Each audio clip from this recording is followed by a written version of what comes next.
There's a pattern in history that doesn't reform civilizations. It erases them and forces a hard reset. Not tweaks, resets. Rome, 33 AD, Europe, 1347, France, 1789, Weimar Germany, 1923, post-war Europe, 1953. Different centuries, different excuses. The same six-step sequence that ends the same way every time. The debt is wiped, the system restarts. At the beginning, it always looks manageable. Leaders promise it can be paid. Economists say growth will save it. Anyone doing the math sees it won't. And the outcome is always identical. The debts vanish, and with them, the savings of ordinary people. Wealth doesn't disappear. It moves upward violently. Right now, in 2025, the same script is running again. Global debt is about 335% of GDP, roughly $300 trillion in obligations on top of $90 trillion in annual output. The U.S. alone is sitting on $36 trillion in federal debt, plus $1.7 trillion in student loans, $1.6 trillion in auto loans, $1.2 trillion on credit cards, and $11 trillion in corporate debt. This doesn't get paid back, not in real terms, not with this math. We're already in stage 3 of the same six-step cycle that triggered every previous reset, and history is boringly consistent about what comes next. Stages 4, 5, and 6 land like a metronome. The only thing we don't know is how the reset is delivered. Slow burn inflation that quietly destroys the currency, a state-imposed jubilee that wipes out creditors on paper, or a geopolitical shock. War, fragmentation, systemic break that makes old debts irrelevant because the world that owed them no longer exists. That's not a prophecy, that's pattern recognition. Let's walk through how this cycle played out 5 times, why it's unfolding again right now, and what it means for every dollar you've saved, every debt you carry, and every asset you think you own. But before the history, you need one rule burned into your mind. A debt reset isn't political, it's arithmetic. A debt jubilee is the partial or total cancellation of obligations across an entire economy, not because governments suddenly feel generous, but because the alternative is structural collapse. When repayment becomes mathematically impossible, something has to be deleted. Either the debt goes, or the economy does. Here's the mechanism in its purest form. Debt is a claim on the future. Borrow $100,000 and you're promising to create enough future value to return that $100,000 plus interest. Governments operate exactly the same way. A nation that borrows $36 trillion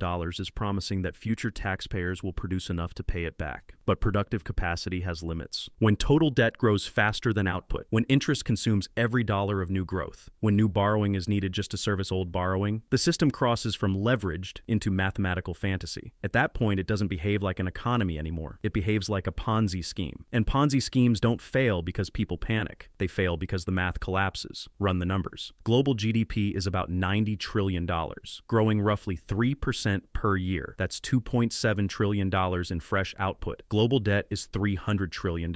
At just 3% interest, the annual interest bill is $9 trillion. The world produces $2.7 trillion in new value. The debt demands $9 trillion in payments. The gap is permanent, and it widens every year. Once that point is reached, debt doesn't get repaid. It gets erased. Not refinanced, not restructured, erased. And throughout history, unpayable debt has only ever disappeared in 3 ways. Hyperinflation. The currency is printed into dust, and debts are repaid with money that has no meaning. Savers lose everything. Jubilee. The state voids the ledgers, creditors absorb the losses, and the system rebuilds from zero. War. Physical destruction wipes out the productive base along with the accounting system itself. Debts become irrelevant because the society that incurred them no longer exists. There has never been a fourth path. When the math breaks, reality enforces the reset, and the reset always comes. Now let's break down the 6-stage sequence that drives every collapse to this exact endpoint with near-perfect consistency. Stage 1 always begins the same way, with credit dressed up as prosperity. Money gets cheaper, lending explodes, spending surges, and leaders call it growth. But it isn't growth, it's borrowed time. Ancient Rome, 1030 AD. After Augustus secured absolute power, Rome opened the floodgates of credit. Patricians lent to everyone, peasants, merchants, even rival elites. The Senate financed grand projects entirely on borrowed money. Aqueducts, roads, public forums. Governors borrowed to buy their positions. Senators borrowed to stage games and spectacles to keep the crowd loyal. Rome looked wealthy, but none of it was earned. It was consumption masquerading as prosperity. By 20 AD, elite families weren't just indebted. They were sustaining their social status by rolling loans indefinitely, already trapped in private debt spirals. Medieval Europe, 1300-1340. After the agricultural boom lifted incomes, Europe drowned itself in credit. Italian superbanks, the Bardi, Peruzzi, Medici, poured loans into kings, nobles, merchants, even the church. The 100 Years' War didn't begin with national pride. It began with borrowed money. Edward III alone took more than 1.5 million florins, billions in today's terms. Trade expanded, cathedrals climbed into the sky, universities appeared everywhere, all funded with debt, not productivity. Behind the facade, the system was already rotting. Kings took new loans to pay the old ones. Everyone saw prosperity. Almost no one saw the leverage underneath. And the Bardi and Peruzzi weren't just exposed. They were so over-leveraged to monarchies that a single royal default could wipe out European finance. Their survival depended on the survival of the very kingdoms they were funding. Stage 1 doesn't just inflate prosperity, it inflates fragility. Revolutionary France, 1700-1785. Louis XIV left France buried in debt, and his successors borrowed even more. Louis XV financed wars in Austria, Poland, and the 7 Years' War on credit.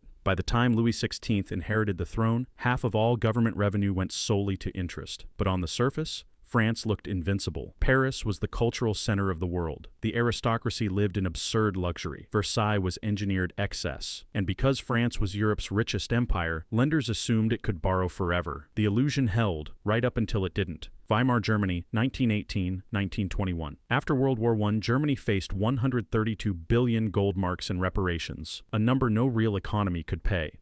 Unable to raise taxes on a starving population, the government borrowed internally to make payments and restart production. Factories reopened, unemployment fell, industrial output surged. It looked like recovery. But the recovery was a lie. Powered entirely by credit Germany could never repay. Weimar wasn't rebuilding. It was mortgaging its future to survive its present. Post-World War II, Western world 1950-1980. The greatest boom in modern history ran on the same engine. The GI Bill pumped cheap mortgages, subsidized education, and business loans into America. Europe received massive Marshall Plan funding, much of it credit. Debt exploded. So did growth. Living standards reached historic highs. Inflation stayed low. Governments borrowed for nearly nothing. It was the cleanest illusion of prosperity the modern world had ever produced, but it was still stage 1. Growth not built on productivity, but leverage. The borrowing felt like wealth. It wasn't. And once stage 1 ends, the system always crosses the line into stage 2. Stage 2? Debt passes 250% of GDP. Every empire hits the same breakpoint, not because of politics, because of arithmetic. Once total debt breaks past roughly 250% of GDP, the engine of growth reverses. Money no longer fuels innovation or productivity. It drains into interest. And when an economy starts working for the past instead of the future, the end of the cycle is already locked in. Ancient Rome, 3033 AD. Under Tiberius, private debt wasn't just high, it was crushing. Rome didn't measure GDP, but their historians described a society suffocating under obligations no one could pay. Senators owed millions of sesterces. Merchants were trapped in impossible loans. Even the elite, the backbone of the Roman state, were technically insolvent. Rome hadn't just borrowed too much. It had borrowed beyond its ability to exist. Medieval Europe, 1340-1345.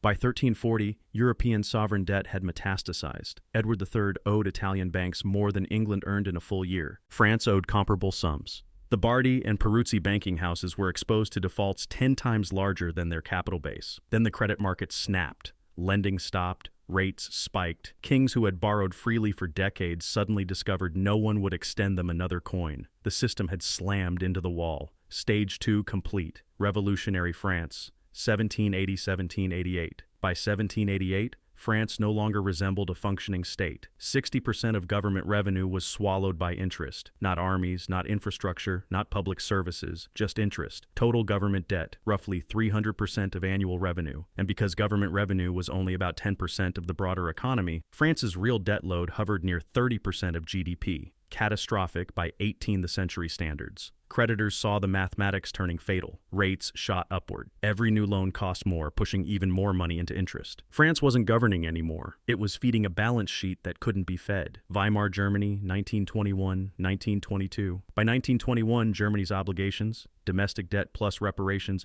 exceeded 400% of GDP. Reparations alone, 132 billion gold marks. Annual GDP, approximately 30 billion. The numbers didn't just fail to add up, they mocked the possibility of adding up. To maintain the illusion, the government borrowed directly from the Reichsbank, but the debt mountain grew faster than the economy could ever hope to expand. Stage 2 wasn't developing, it was already terminal. Modern global economy, 2008-2020. The 2008 crisis shoved global debt from 200% of GDP to 250% almost instantly. Instead of deleveraging, the world reacted by doubling down. Governments borrowed more, corporations leveraged up, households maxed out. By 2020, before COVID, global debt had hit 320% of GDP. Then the shutdowns arrived, and governments printed $17 trillion in emergency stimulus. By 2022, global debt hit 350% of GDP, the highest in recorded history. The U.S. is a textbook case. Federal debt, 120% of GDP. Corporate, 45%. Household, 75%. Financial sector, 80% total, over 320% of GDP. We're not approaching stage 2. We're buried under it. The threshold was crossed long ago, and the math is already enforcing the next stage. Stage 3 is where arithmetic stops whispering and starts swinging a hammer. When interest payments swallow every dollar of new growth, the system stops functioning as an economy and becomes a machine that exists only to service old debt. Every empire hits this point. All of them react the same way. None escape.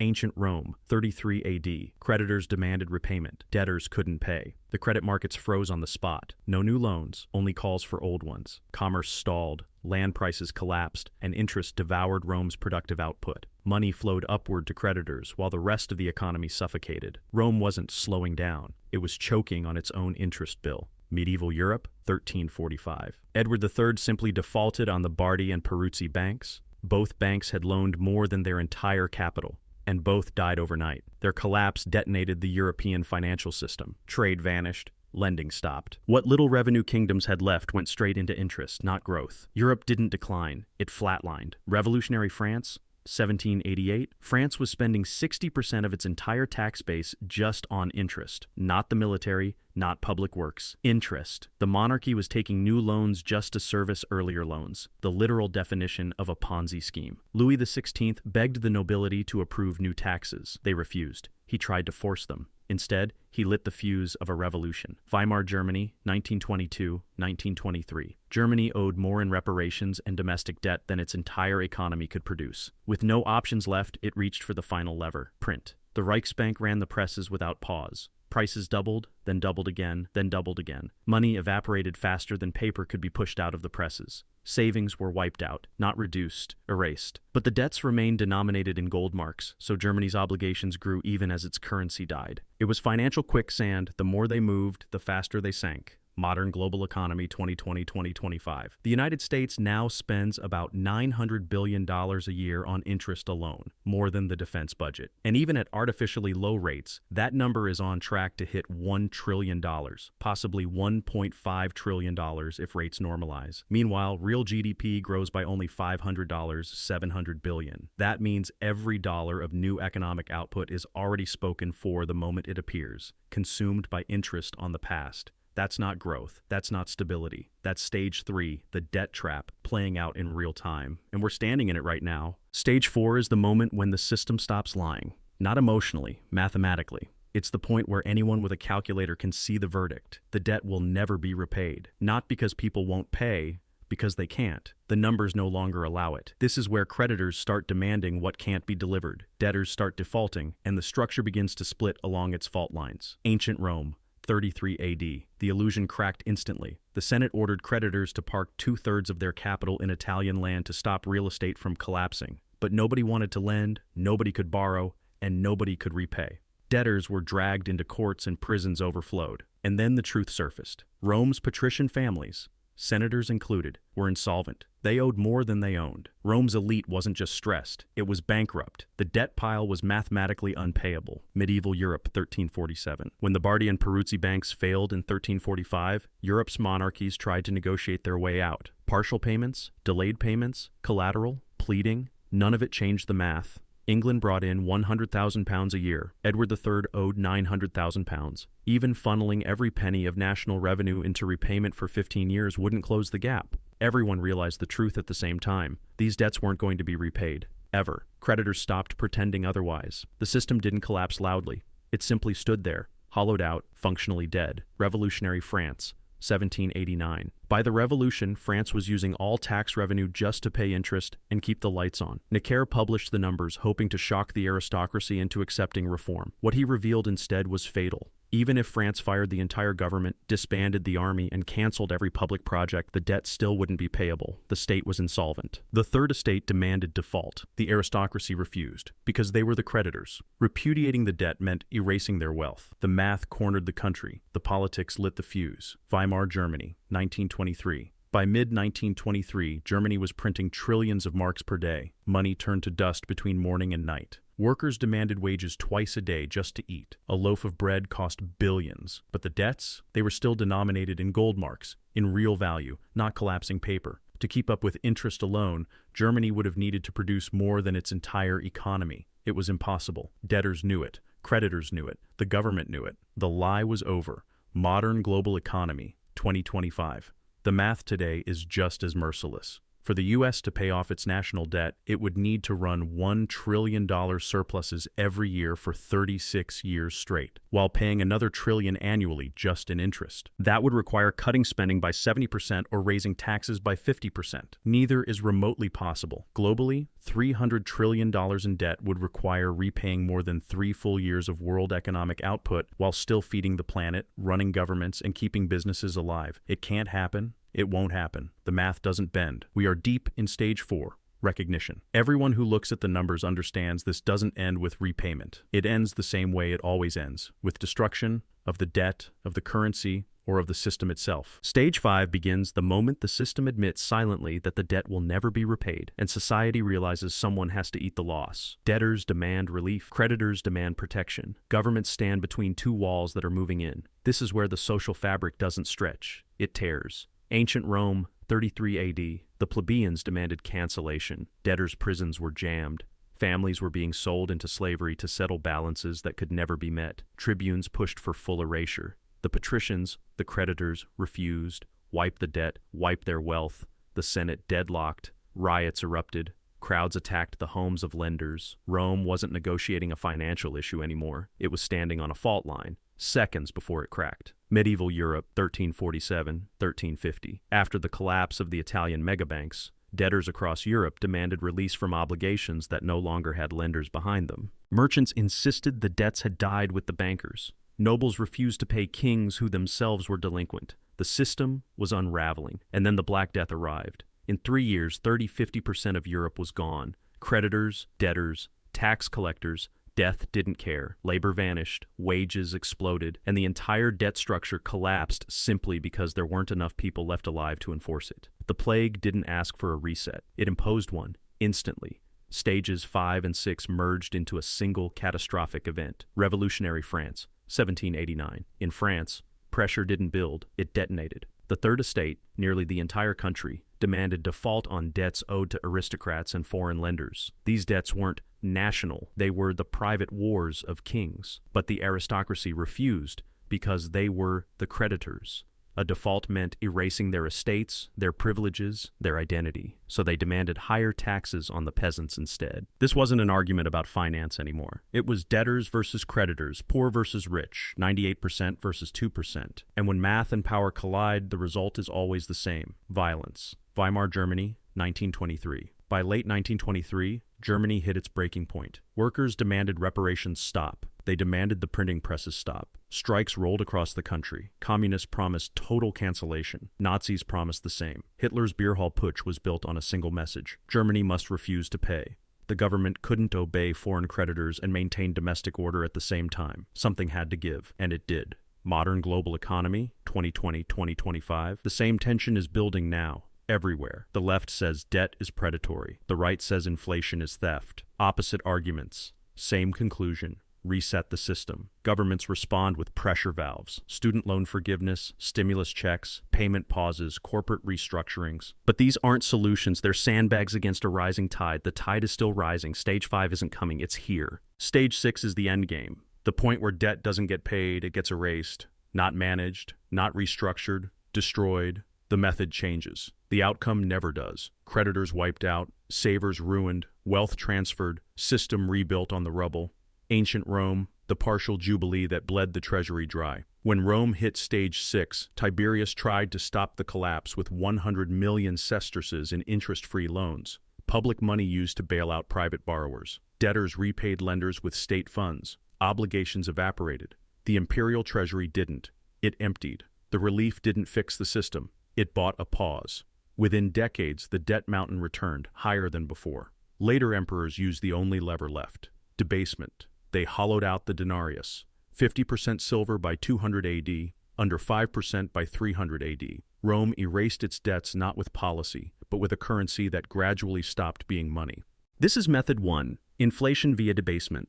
Repayment in coins that mean nothing. Medieval Europe, the reset delivered by death itself. Between 1347 and 1350, the Black Death accomplished what no king could legislate.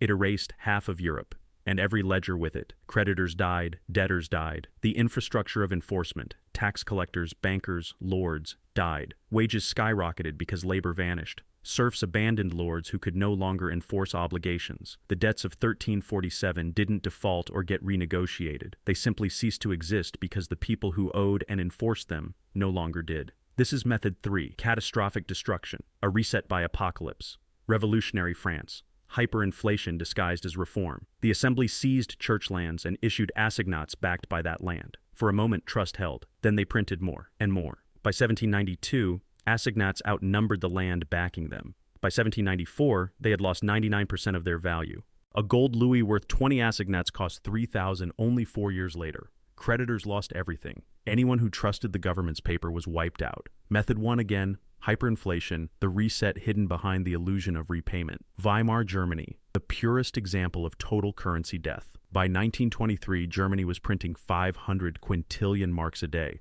A dollar bought 4.2 trillion marks. Prices doubled every few days. Workers demanded wages twice per shift just to spend money before it evaporated. Savings collapsed to zero. A lifetime of work couldn't buy bread. But debts, mortgages, loans, obligations, all vaporized, repaid in currency so worthless it might as well have been shredded paper. Creditors gone. Pensioners ruined. The middle class obliterated. In December 1923, Germany abandoned the old money entirely and introduced the Rentenmark, backed by land and industry. The old marks were declared worthless, a full reset through absolute currency destruction. After Weimar's currency died, Germany got a second reset, but this time it wasn't chaos that erased the debt. It was negotiation. Post-World War II Europe, 1945, 1953, the only clean reset in modern history. When the war ended, West Germany was buried under obligations. War reparations, reconstruction loans, pre-war bonds. More than 30 billion marks, more than the entire German economy produced in a year. It was unpayable. Everyone knew it. So in 1953, the Allies, led by the US, did the unthinkable. They convened the London Debt Agreement and erased half of Germany's obligations in a single stroke. 50% gone. The rest restructured at low interest, with payments tied to Germany's ability to pay, not the creditors' demands. Why would creditors willingly take that kind of loss? Because they'd learned the lesson Weimar had already carved into the world. Crushing debt leads to hyperinflation. Hyperinflation leads to extremism. Extremism leads to war. A Germany forced to repay the impossible wouldn't stabilize. It would collapse again. So the West took the loss. Germany got a fresh start, and Europe avoided another Weimar to Hitler spiral. This was method 2, a negotiated jubilee. Creditors absorb the losses, the system resets clean, and now we return to today. Stage 1, complete. 1980-2008, America and the world gorged on leverage. Mortgages, credit cards, corporate bonds, sovereign borrowing. A 30-year credit binge disguised as prosperity. Stage 2, complete. By 2010, global debt had already passed the 250% threshold. Instead of deleveraging after the financial crisis, every government doubled down. By 2020, the world was at 320% of GDP. COVID pushed it past 350%. Stage 3, complete. Interest payments now consume all real growth. The U.S. alone is approaching $1 trillion per year in interest, with the potential to hit $1.5 trillion if rates normalize. Global interest on $300 trillion at 3% equals $9 trillion. Global GDP growth, $2.7 trillion. The math doesn't work. We are in the trap. Stage 4. complete. Every serious economist knows the debt cannot be repaid. $36 trillion federal debt, $100+ trillion in unfunded liabilities. Global debt at 335% of GDP. The recognition phase is already underway. Stage 5, underway right now. Student loan forgiveness, stimulus checks, MMT theorists claiming debt doesn't matter, crypto maximalists claiming fiat is finished, populists on both left and right demanding the system reset, just for opposite reasons. Pressure is building, exactly as it did before every previous collapse. And the historical pattern gives a brutal timeline. Once a system enters stage 3, stage 6 follows in 3 to 7 years. We entered stage 3 in 2020. That puts the window for the reset between 2023 and 2027. We are in it. And the most likely outcome for the United States? Not Weimar-style hyperinflation, but slow, grinding, persistent inflation at 10-20% per year. Just enough to destroy the real value of the debt without ever admitting default. The government repays the $36 trillion, but in dollars worth half as much. Creditors lose, savers lose, the math wins. Not Weimar-style hyperinflation, no wheelbarrows, no billion-mark bread. What's coming is quieter and far more effective. Structural inflation that grinds at 10-20% a year. Let that run for a decade and every dollar loses half its value. The government won't default. It will repay the $36 trillion, just in dollars worth 50-70% less. The debt disappears on paper. Savers and creditors pay the bill. And the first phase already happened. 2021. 2022 saw 7-9% official inflation. Using 1980s metrics, it was 15% plus, not a spike. The opening act of Method 1. Method 2 is jubilee, explicit debt cancellation. In the US, a full jubilee is political suicide, but we're already doing mini jubilees. $1, 7T in student loan forgiveness. Pauses, restructurings, quiet write-downs. Scale that to mortgages, auto loans, credit cards, and it becomes systemic. Globally, the same pattern is building. Developing nations owe China $300 billion+. If Beijing forgives or simply buries that debt, that's a jubilee in everything but name. The softer version, and the more likely, is coordinated default. Governments pretend to restructure. Creditors pretend to accept. The debt silently dies. Then there's Method 3, the darkest lever, war. Not because anyone wants it, but because large-scale destruction wipes ledgers clean. World War II did exactly that. Factories gone, borders redrawn, debts irrelevant. And the real future isn't one method, it's all three at once. Persistent inflation dissolving real debt, selective jubilees to calm political pressure, regional conflicts disrupting supply chains but stopping short of world war. A slow-motion reset over 10-20 years. And when the reset hits, and it will, the losses fall on ordinary people. Savings die first. $100,000 becomes $50,000 in real value. Bonds yield 4% while inflation runs 15%. You lose every year just by saving responsibly. Fixed incomes crumble. Pensions, Social Security, annuities, the checks don't rise, the prices do. A $3,000 benefit turns into $1,500 purchasing power. Creditors bleed. Bondholders, lenders, money market savers, all repaid in dollars that buy half as much. The reset doesn't punish recklessness. It punishes being on the wrong side of the math. People who sit still pay for it. People who position early survive it.